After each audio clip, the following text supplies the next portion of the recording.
JTV, Voice of Jagyapat. నమస్కారం, వార్తలకు స్వాగతం. ముందుగా ముఖ్యాంశాలు. టీడీపీ 43వ ఆవిర్భావ దినోత్సవ వేడుకల్లో పాల్గొన్న ముఖ్యమంత్రి చంద్రబాబు నాయుడు.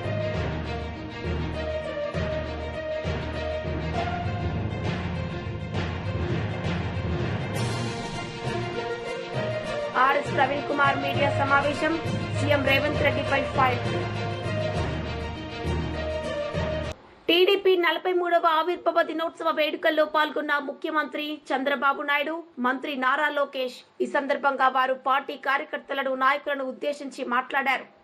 కోసరం పుట్టిన పార్టీ తెలుగుదేశం పార్టీ. అదే ఒక సంచలనం, అదే ఒక శక ఆరంభం, అదే ఈ రాష్ట్రానికి ఒక చారిత్రక అవసరంగా మారే పరిస్థితి వచ్చింది. అలాంటి మహనీయుడు పెట్టిన స్ఫూర్తి మనందరిలో ఉంది. ప్రపంచ చరిత్రలో ఇప్పుడు కూడా ఎవ్వరూ ఈ రికార్డు బ్రేక్ చేయలేరు. పార్టీ పెట్టి 9 నెలల్లో అధికారం వచ్చిన ఏకైక పార్టీ ప్రపంచంలో తెలుగుదేశం పార్టీ. ఇంకొక పక్క ఎన్టీఆర్ లాంటి వ్యక్తి మళ్ళా పుట్టడు. పుట్టాలంటే మళ్ళీ ఎన్టీఆర్ పుడితే తప్ప ఎవరికి ఆ గుర్తింపు రాదని చెప్పి కూడా నేను మీకు తెలియజేస్తున్నా. అంతవరకు రాజకీయాలు చూస్తే ఒక పరిపాలన, పెత్తందారి వ్యవస్థ. మామూలుగా ఎమ్మెల్యేలంటే అందులో షెడ్యూల్ కులాలంటే చదువు రాని వాళ్ళని పెట్టి ఎక్కడికక్కడ పెత్తనం చేసే రోజులవి. మొట్టమొదటిసారిగా ఎన్టీ రామారావు గారు వచ్చిన తర్వాత చదువుకున్న వారిని రాజకీయాల్లోకి తెచ్చిన ఏకైక నాయకుడు నందమూరి తారక రామారావు గారు అని చెప్పి మీకు విజ్ఞప్తి చేస్తున్నా. అది కూడా ఒక విజన్. రాష్ట్రం బాగుండాలంటే యువ రక్తం రావాలి. అంతవరకు ట్రెడిషనల్గా ఉండే పాలిటీషియన్స్ పోవాలి. అదే మరిగా చదువుకున్న వ్యక్తులు రావాలని ఆ రోజు ఆలోచించిన వ్యక్తి ఎన్టీ రామారావు గారు. ఇంకో పక్క మీరు ఒక్కసారి చూస్తే అంతవరకు పరిపాలనకే పరిమితమైన ప్రభుత్వాలు పేదల సంక్షేమానికి నాంది పలికిన మహానుభావుడు ఎన్టీ రామారావు గారు అని చెప్పి నేను మీకు తెలియజేస్తున్నా. ఇదే కాదు, అప్పటి వరకు ఎంతో మంది మనం చూసాం పరిపాలనలో అనుభవం ఉండి ఎలాంటి సంస్కరణ చేయని వ్యక్తులు. ఉండమ్మా, ప్లీజ్ ఉండు. తమ్ముడు ఉండు, మాట్లాడుతూ ఉండండి. మీ సమస్య మీది, మీకు చెప్పాం కదా, మాట్లాడతాం కదా, మీ పనులుగా చేయడానికి. కూర్చోండి. వాళ్ళ ఆ పక్కది ఏంటి, కొంచెం కూర్చో. కూర్చో. ఈ సమస్యలు ఉన్నాయి, మాట్లాడుతూ ఉన్నాం కదా. వాళ్ళని అటు తీసుకురండి, కలుస్తాను నేను. ఆ కుర్చీ తీసి ఆ పక్కన నిలబెట్టండి, నేను వచ్చి కలుస్తాను పోయేటప్పుడు.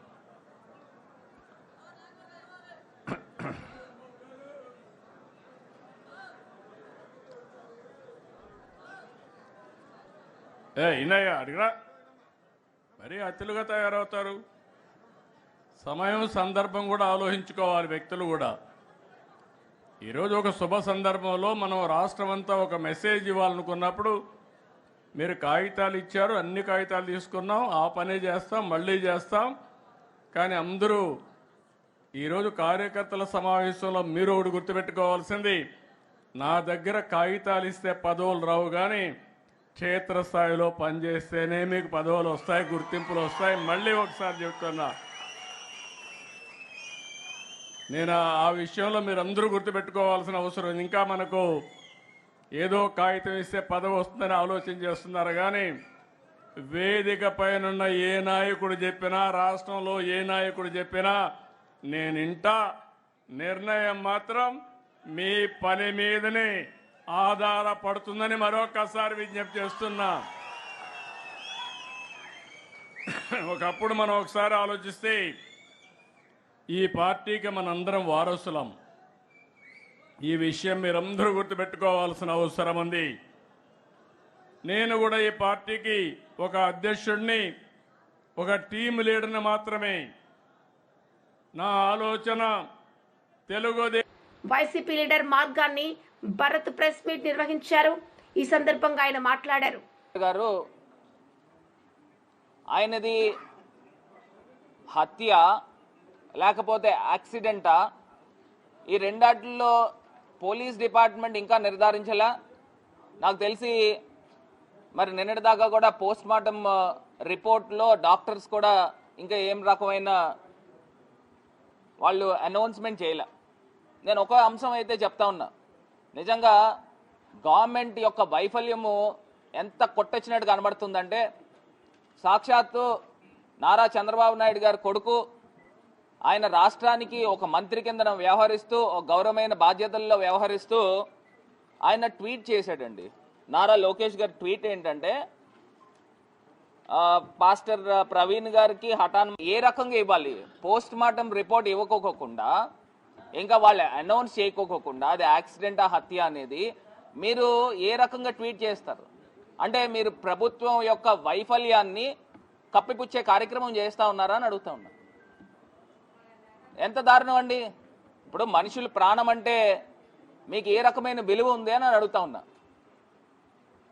ఇప్పుడు ఆ పాస్టర్ గారు క్రైస్తవులే కావచ్చు, క్రైస్తవులైనా హిందువులైనా ముస్లింలైనా ఎవరైనా మనుషులే కదండి. మరి ఆ మనుషుల యొక్క హత్య జరిగింది అని చెప్పి మొత్తం క్రైస్తవ సంఘాలు అందరూ ప్రజలందరూ కూడా భావిస్తూ ఉంటుంటే దాన్ని ఇమీడియట్గా సత్వరమే దాన్ని దర్యాప్తు చేసి అసలు ఇప్పుడు దాకా రిపోర్ట్ ఇవ్వకోకుండా ఎందుకు ఆగుతూ ఉన్నారనేది అర్థం కాని ప్రశ్న కింద కనబడతా ఉంది ఈ అంశము. రెండోది, మొన్న ఫార్మసిస్ట్ ఉన్న పాప అంజలి 6th ఆమె ఫైనల్ ఇయర్ చదువుతున్న పాప, ఆమె సూసైడ్ చేసుకున్నది. ఎందుకు చేసుకున్నది, ఏ కారణంతో చేసుకున్నది, మొత్తము ఇక్కడ సూసైడ్ నోట్లో మొత్తం క్లియర్ కట్గా ఆ అమ్మాయి రాసుకుని ఇట్లా జరిగింది, నాలాగా వేరే అమ్మాయికి ఎవరికి కూడా జరగకూడదు అని ఈ పలానా ఈ దీపక్ అనే ఏజిఎం కిందన బొలినేని హాస్పిటల్లో, కిమ్స్ హాస్పిటల్లో అతను ఉద్యోగం చేస్తున్న వ్యక్తి, అతని ట్రాక్ రికార్డు కూడా చాలా బ్యాడ్గా ఉందని కూడా తెలుస్తూ ఉంది. మరి అతను ఇలా ఈ రకంగా నన్ను టార్చర్ పెట్టాడు, ఇంకా ఆ అమ్మాయిని కొట్టిన ఫొటోస్ కూడా ఉన్నాయి, అవి కూడా త్వరలో న్యాయం జరగకపోతే ఇవన్నీ కూడా రిలీజ్ చేస్తాం. ఆ అమ్మాయిని కొట్టిన ఫోటోలు మొత్తం అంతా కూడా వాపులతో ఉన్న ఫొటోస్ ఇవన్నీ కూడా కనబడతా ఉన్నాయి. నేను ఒక్క అంశం చెప్తా ఉన్నా, ఇవాళ తల్లిదండ్రులు ఇద్దరిని కూడా ఇక్కడ కూర్చోబెట్టుకుని నేను ప్రెస్ మీట్ పెడుతున్నానంటే అసలు గవర్నమెంట్ వైఫల్యం కింద కనబడుతుందా లేదా అని అడుగుతాను. అసలు తల్లిదండ్రులు ఒకవేళ న్యాయం జరిగితే నా దగ్గరికి ఎందుకు వస్తారండి? అక్కడ హాస్పిటల్ దగ్గర గడిచిన 3-4 రోజుల నుంచి కూడా ఆర్ఎస్ ప్రవీణ్ కుమార్ మీడియా సమావేశం నిర్వహించారు. సందర్భంగా ఆయన మాట్లాడారు.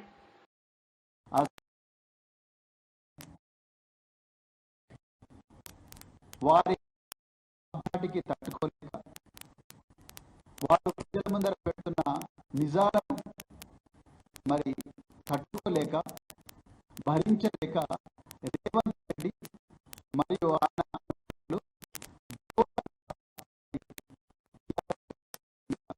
సోషల్ మీడియా మీద విపరీతమైన కేసులు పెట్టింది. ఈ విషయం ప్రజలకు తెలియాల్సిన అవసరం ఉంది. అసెంబ్లీలో భారత రాష్ట్ర సమితి నాయకులు ప్రజల పక్షాన ఉండి పోరాడుతున్న విషయాన్ని, ప్రజలకు జరిగిన అన్యాయాన్ని అసెంబ్లీ సాక్షిగా ఫ్లోర్ మీద గణాంకాలతో సహా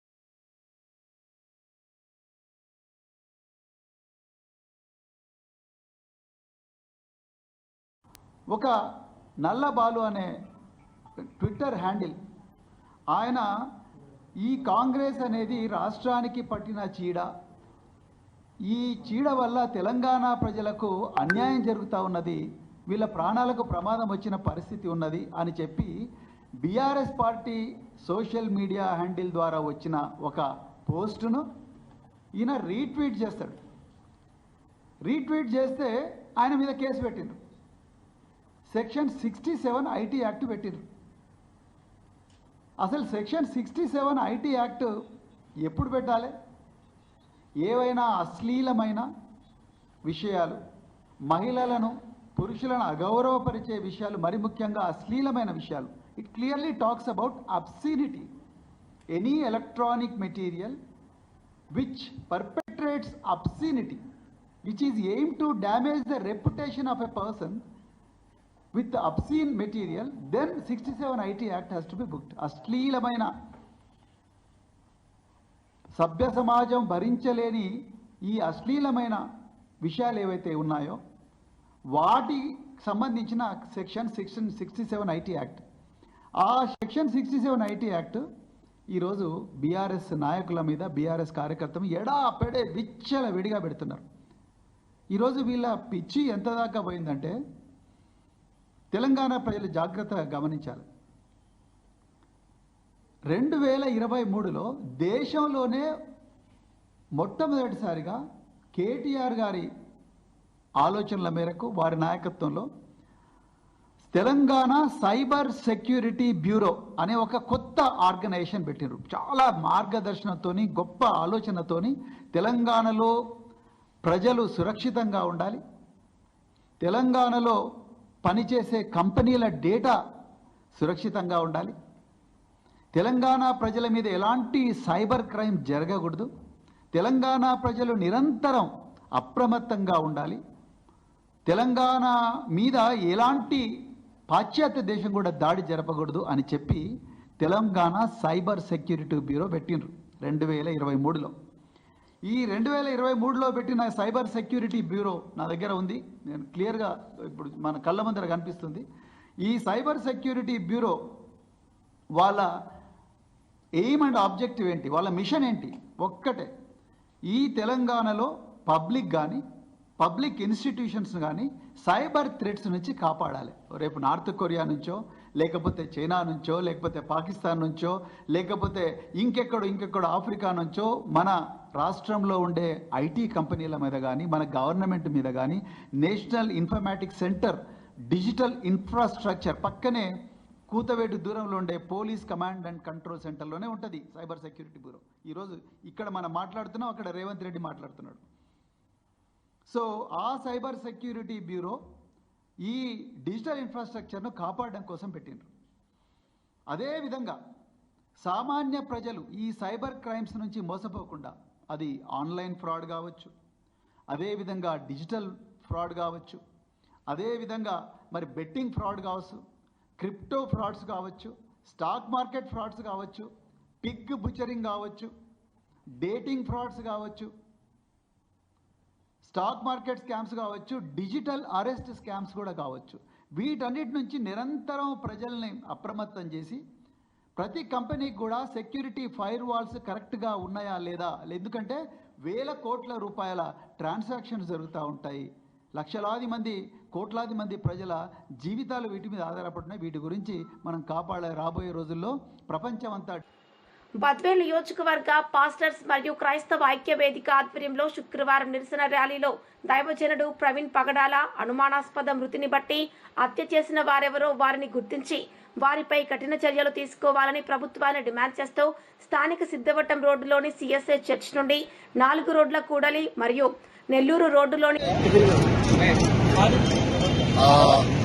సిసిఎస్సి Christian joint action committee AP రాష్ట్ర ప్రెసిడెంట్ గా మోదోస్ మాట్లాడుతున్నటువంటి విషయం ఏంటంటే, భారతదేశంలో జీవిస్తున్న నీవైనా నేనైనా ఎవరైనా ఎప్పుడైనా ఎక్కడైనా అందరూ ఐక్యంగా అన్నదమ్ములుగా జీవించవలసినటువంటి పరిస్థితి రావాలి. మనకి హిందువులైనా, ముస్లిం అయినా, క్రిస్టియన్ అయినా మనం అందరూ ఒకే దారిలో నడవాలి.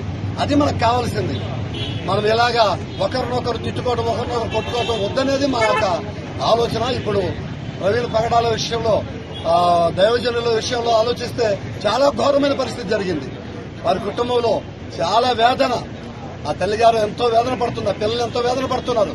ఇప్పుడు వారికి దేవుడే ఓదార్పునివ్వాలి, ఆదరణివ్వాలి. ఇప్పుడు బద్వేల్లో దైవజనులు అందరూ అన్ని సంఘాలు కలిసి వచ్చి ఈ రీతిగా చేస్తున్నామంటే మేమందరం కూడా వారి కోసం ప్రార్థన చేస్తున్నాం. పగడాల ప్రవీణ్ గారి ఆత్మ కూడా శాంతి కలిగినట్లు మేమందరం ప్రార్థన చేస్తున్నాం.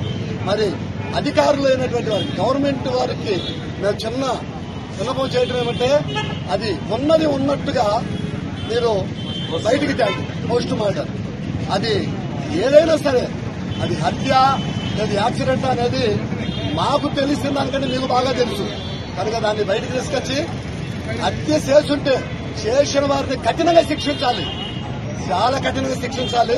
తప్పకుండా మీకు ఎప్పుడైనా ఎక్కడైనా ఏ క్రైస్తవుని కానీ, ఏ చర్చలకు కానీ, ఏ సేవకులకు కానీ ఎక్కడ ఏ ప్రాబ్లం జరగకూడదు. ఏ చర్చలకు కానీ అన్ని విషయాల్లో మరి గవర్నమెంట్ వారు మాకు ఒక అధికారాన్ని ప్రకటన చేయాలి. అన్ని విషయాలు మాకు సహకారంగా ఉండాలి మేము కోరుకుంటున్నాం. అన్ని యొక్క హిందువులు కానీ, ముస్లిం, క్రిస్టియన్ అందరూ కలిసి ఏకంగా ముందుకెళ్లాలని కోరుకుంటున్నాం. దానిని మీరు కూడా ఆలోచించి మంచి మనసుతో ముందుకెళ్లాలని మరి దేవుని సేవకుడు పరిశుద్ధుడు ప్రవీణ్ పగడాల విషయంలో, దైవ సేవకుల విషయంలో చాలా ఘోరమైన పరిస్థితి. మేము చాలా బాధపడుతున్నాం, వేదన పడుతున్నాం. తప్పకుండా దేవుడు ఆ కుటుంబాన్ని ఓదార్చును గాక. కడప జిల్లా బద్వేల్ నియోజకవర్గ Badvel pastors association president Samuel అనేటువంటి నేను మాట్లాడుతూ, ప్రవీణ్ పగడాల్ గారి యొక్క హత్య విషయం రాష్ట్ర వ్యాప్తంగా 2 తెలుగు రాష్ట్రాల సంచలనం సృష్టించడం జరిగింది. ఈ హత్య కుట్రకోణమని మేము భావిస్తూ ఉన్నాం. ఎవరో దీని వెనుక కుట్ర చేసి అతన్ని హత్య చేసి ఆ తర్వాత అది యాక్సిడెంట్ గా చిత్రీకరించడం జరిగింది. మా క్రైస్తవ పెద్దలు చాలా మంది అక్కడికి వెళ్లి చూసిన తర్వాత అది హత్యనని వాళ్ళు కరెక్ట్ గా గుర్తించడం జరిగింది. కాబట్టి పోస్ట్ మార్టం రిపోర్టులో సరైనటువంటి విషయాలను బయటకు తీసుకుని రావాలని, వాస్తవాలను బయటకు తీసుకుని రావాలని, తద్వారా దీని వెనుక ఉండి వారిని హత్య చేసినటువంటి వారిని కఠినంగా శిక్షించి తగిన చర్యలు తీసుకోవాలని కోరుతూ ఉన్నాం. క్రైస్తవులుగా మాకు స్వేచ్ఛను ప్రభుత్వం ఇవ్వాల్సిందిగా కోరుతున్నాం. ప్రస్తుత ప్రభుత్వ పరిస్థితుల్లో క్రైస్తవులు స్వేచ్ఛగా ఉండేటువంటి అవకాశం లేకుండా పోయిందని అందరికీ తెలుసు. మత స్వేచ్ఛ హక్కు ఎవరైనా కలిగి ఉండవచ్చు, స్వేచ్ఛగా దాన్ని అంగీకరించవచ్చు.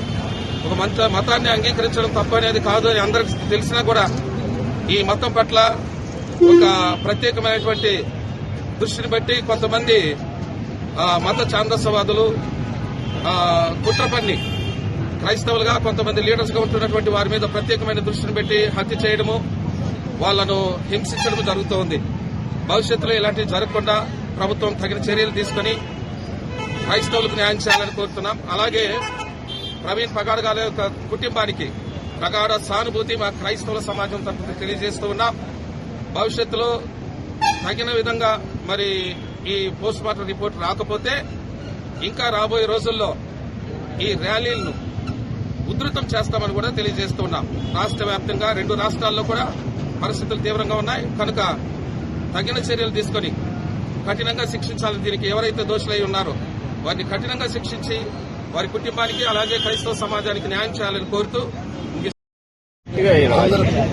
కడప జిల్లా పాస్టర్స్ ఫెడరేషన్ జిల్లా వైస్ ప్రెసిడెంట్ గా భాస్కర్ గా మాట్లాడుతున్నాను. గత 4 రోజుల నుండి మన ఆంధ్రప్రదేశ్ రాష్ట్రంలో రాజమండ్రిలో పగడాల ప్రవీణ్ కుమార్ గారి యొక్క మరణ వార్త క్రైస్తవ లోకానికి అది తీరని లోటు, ఒక పెద్ద వృక్షాన్ని కోల్పోయినటువంటి వారిగా మేమెంతో తీవ్రమైనటువంటి బాధను, దుఃఖాన్ని వ్యక్తపరుస్తున్నాం. ఆయన యాక్సిడెంటల్ గా చనిపోయారని ధృవీకరించారు గాని మాకైతే కొన్ని అనుమానాలున్నాయి. మరి అనేకులు కూడా ఆ అనుమానాలను ప్రభుత్వమే దాన్ని వెలికి చేసి మరి అలాగే సీసీ కెమెరా ఫుటేజ్ల ఆధారంగా అన్ని వాటిని పరిగణంలోకి తీసుకొని ఆయన యాక్సిడెంటల్ గా చనిపోతే మాకు ఎలాంటి ఇబ్బంది లేదు, మేము దాన్ని స్వాగతిస్తాం. ఒకవేళ అది దాని వెనక కుట్ర కోణంగా హత్య చేసి ఏదైనా ఉందేమో అనేటువంటి అనుమానాన్ని మరి క్రైస్తవ నాయకులు, పెద్దలు, సంఘాలు, దైవ సేవకులు, ప్రజా సంఘాలు అన్ని కూడా వ్యక్తపరుస్తూ వస్తున్నాం. ఈ విషయం ప్రభుత్వానికి తెలుసు. మేము ప్రభుత్వం పట్ల నమ్మకంగా ఉంటున్నాం. మరి ప్రభుత్వం పట్ల మాకెంతో విశ్వాసం ఉంది, న్యాయం చేస్తారని. మరి ప్రభుత్వాలు మన భారతదేశ రాజ్యాంగం ప్రకారంగా మతాలకు స్వేచ్ఛ ఉంది గనుక ఆ స్వేచ్ఛను అందరూ కూడా మరి కాపాడవలసిన బాధ్యత నేటి ప్రభుత్వాలపైన ఉంది. మేము ప్రభుత్వాన్ని ఒకటే కోరుకుంటున్నాం, క్రైస్తవులు ఒకటే డిమాండ్ చేస్తున్నాం. పగడాల ప్రవీణ్ కుమార్ గారి యొక్క మరణము వెనక ఏదుందో ఆ నిజాన్ని లోకానికి తెలియచేసి న్యాయమును త్వరగా చేయాలని, మరి రిపోర్టు గవర్నమెంట్ ఇన్ని రోజులు అంటే పోస్ట్ మార్టం రిపోర్టు వెంటనే 24 గంటలు లేకపోతే 2 రోజులు, మరి 29వ తేదీ వరకు దాన్ని నానబెట్టడం వెనక చాలా అనుమానాలకు తావిచ్చినట్లుగా మాకు అనిపిస్తుంది. కాబట్టి మరి ప్రభుత్వం వెంటనే చర్యలు తీసుకొని మరి క్రైస్తవులకు న్యాయం జరగాలి. అలాగే క్రైస్తవులకు జరుగుతున్న అనేటి దాడులు చాలా తీవ్రమైనటువంటి రీతిలో ఉంది. మరి ఏ ప్రభుత్వాలు కూడా క్రైస్తవులకు న్యాయబద్దమైనటువంటి చట్టానికి కానీ న్యాయబద్దమైనటువంటి కార్యాలు కానీ ఎవరు కూడా నేటికి చేయలేదు. దయచేసి మరి ఈ రోజు మేము మీడియా పరంగా అందరికీ తెలియజేసేది ఏంటంటే భారతదేశంలో స్వేచ్ఛ ఉంది గనక అన్ని మతాలకు స్వేచ్ఛను అందించవలసిన బాధ్యత ప్రభుత్వాల మీద ఉంది గనక వాటినన్నింటినీ సక్రమంగా చేసి మరి ప్రజలలో మరి కుల మత భేదము లేకుండా క్రైస్తవులైనా ముస్లింస్ అయినా హిందువులైనా అందరూ సమానత్వము మన భారతదేశం యొక్క గొప్పతనాన్ని లోకాన్ని చాటించి ప్రేమ సమాధానమును ఐక్యతను మరి వర్ధిల్లగలిగినట్లుగా అందరం కలిసి ఉండేటువంటి భారతదేశంలో మతన్వాదులు మరి అనేకమైన కార్యాలు చేస్తున్నటువంటి విషయాలను గుర్తించుకొని తగిన న్యాయం చేయాలని, మరి అలాగే ఇదిగో ఆ ప్రవీణ్ గారి యొక్క కుటుంబానికి ఆదరణ, వారి కుటుంబానికి దేవుని ఆశీర్వాదాలు ఉండాలని ప్రభునామములో మనవి చేస్తూ ముగిస్తున్నాను. బీజేపీ లీడర్ కోసం వెంకటేశ్వర్లు మీడియా సమావేశం నిర్వహించారు. సందర్భంగా ఆయన మాట్లాడారు. కాంగ్రెస్ పార్టీ అని చెప్పేసి స్పష్టంగా చెప్పదలుచుకున్నాం. అసలు ఆర్ఎస్ఎస్ గురించి మాట్లాడేటువంటి రైటు ఈ ఎంఐఎంకు కాంగ్రెస్ పార్టీకి లేదు. ఆర్ఎస్ఎస్ అంటే ఒక నేషనల్ బిల్డింగ్ జాతిని అంటే నేషన్ బిల్డింగ్ చేసేటువంటి ఒక సామాజిక సంస్థ.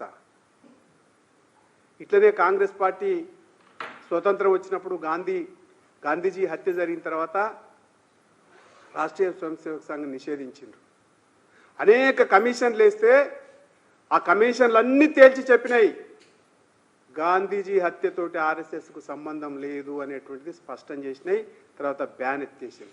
అదే కాంగ్రెస్ పార్టీ నెహ్రూనే బ్యాన్ ఎత్తేసాడు. అంతెందుకు, చైనాతోటి యుద్ధం అయినప్పుడు 1962లో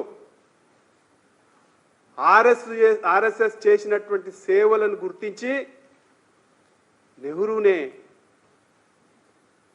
ప్రతిష్టాత్మకంగా చేసేటువంటి పరేడ్కు ఆర్ఎస్ఎస్ని ఆహ్వానించి సత్కరించినటువంటి విషయాన్ని ఈ రాహుల్ గాంధీ ఓవైసీ మర్చిపోతున్నటువంటి విషయం ఒకసారి గుర్తు చేద్దామనుకుంటున్నాం.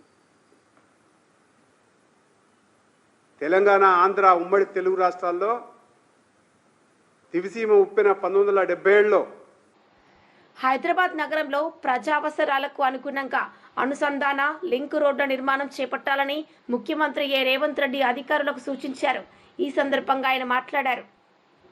ప్రవాసీ మిత్ర సంస్థ రేవంత్ సర్కార్ గల్ఫ్ భరోసా పేరుతో రూపొందించిన డాక్యుమెంటరీని ముఖ్యమంత్రి రేవంత్ రెడ్డి ఆవిష్కరించారు.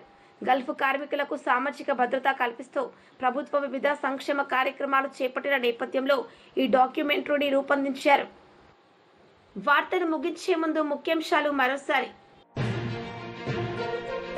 టీడీపీ 43వ ఆవిర్భావ దినోత్సవ వేడుకల్లో పాల్గొన్న ముఖ్యమంత్రి చంద్రబాబు నాయుడు.